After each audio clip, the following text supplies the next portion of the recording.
All right, we're going to continue with part 2. We're dealing with the overflow option this morning. We're looking at Ephesians chapter 3 and verse 20, where it talks about that now to him that's able to do exceedingly abundantly above all that we could dare ask or think, beyond our highest prayers and wishes and dreams. But we wanted to end this part 2, in the book of 2 Kings chapter 4 and verse 3, there's a widow lady that comes to the prophet. I believe it's Elisha.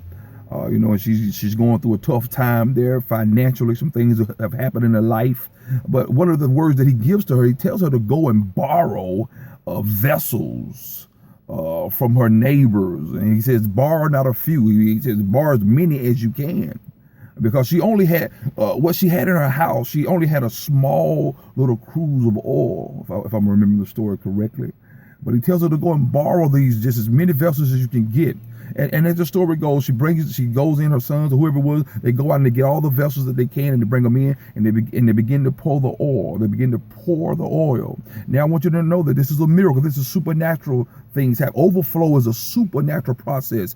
Overflow is something where the super can override the natural or work with the natural to cause it to become more than it ever was. Overflow goes past my previous expectations. I planned for this much, but God, when the Bible tells us that if you be faithful over a few, God will make us ruler over much. See, that's overflow anticipation.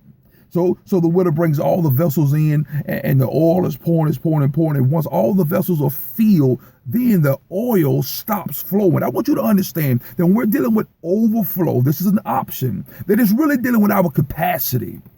And I want to ask the question, if we were preaching our what they call the Easter messages or the Resurrection Sunday messages right now, we've heard a lot of things, especially like with the birth of Christ, or is there room in your heart for Christ? I think that may be with the Christmas message too, you know what I mean? Where Mary, they came in the inn and there wasn't room and they had to go in the manger, take the little boy out of the manger. But the question would be, do you have room in your heart for Christ? But I want to ask you, is there capacity? Have you made up your mind that God can do nothing else with my life? Have you made up in your mind for some reason that you've gone as far as you can in your business, in your ministry, with your health? Has the enemy some kind of way seduced you to set low expectations? Has the enemy or somebody around you convinced you to say, well, this is as good as it can ever be? Things probably won't get any better than this. But as a prophet of God, I want to encourage you and breathe a fresh word of inspiration into you today to let you know that there is an overflow option.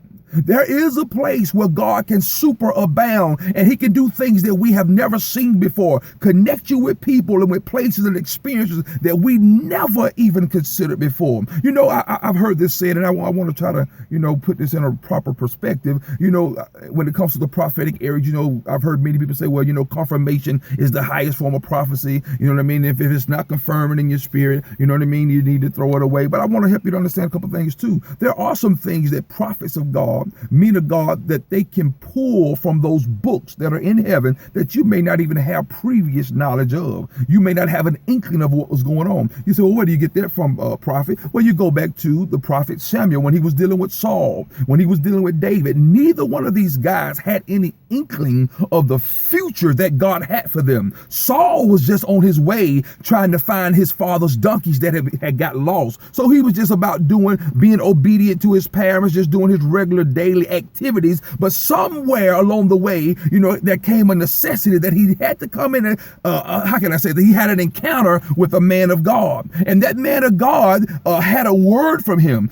had a word for him. Now Saul was thinking about something natural, if I can just get my daddy's donkeys and cool, we get on back to the house. But this prophet had a word from him that was connected to destiny. And that word from the prophet of God, which Saul really he didn't have an inward unction. He didn't know about, hey, He wasn't looking for this. He was about just regular business. But this word from the prophet changed Saul's direction and it pointed him in the direction of destiny. And I want to help you to understand that even God may be doing that for you this morning. That as you hear this word, that God is trying to redirect your path. I know you've dealt with some problems. I know you have some issues, but there still is a destiny that God has designed for you. It's an option if we can choose it by faith and press toward that place. But God wants to redirect some people this morning. I feel that unction. He wants to redirect some people this morning because you're at a place where the enemy is hitting you from every side, and there's some things you put on the table and you haven't seen them come to pass yet. But I want you to really understand this. This is not a cliche. This is just not a cliche, but your best is yet to come. Your best is still waiting to be birthed out of you. Your best is still waiting to come forth. Don't allow the enemy to cause you to forfeit your future.